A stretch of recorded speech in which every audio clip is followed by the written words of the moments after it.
Okay, so today we're going to look at functions and function notation, and we're going to solve functions for certain values of that function. So function notation is written in the form f of x equals an expression. So this is read as f of x or the function of x.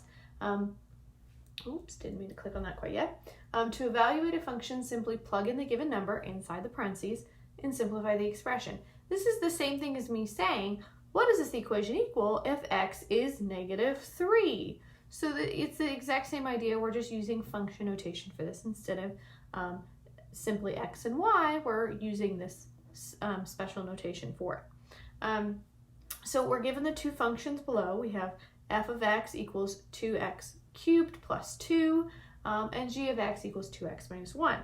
So depending on which one they're asking you for, you're going to plug the number in. So find f of -3 and g of -7. So if I want to plug in -3 here, you can see over here on the side, so f of -3 equals 2 times -3 to the third power plus 2. So I'm going to do exponents first because we always follow PEMDAS. Okay, whoops, clicked a little too quick again there. So -3 cubed is -27. Remember, when I'm cubing, that negative is going to end up staying negative because it's -3 times -3, which is +9, times -3 again, which comes back to -27.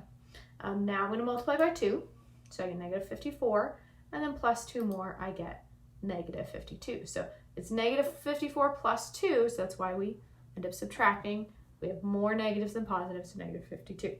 All right, so that was the first one. The second one we're going to evaluate is if g is the function for the value when x is -7.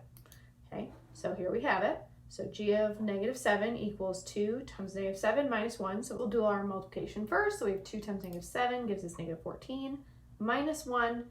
-14 minus 1, well, since they're both negative, I'm going to add and keep the negative sign, so I get -15. So we evaluated both of those functions for the given value. I hope that helped, and I will see you in the next video.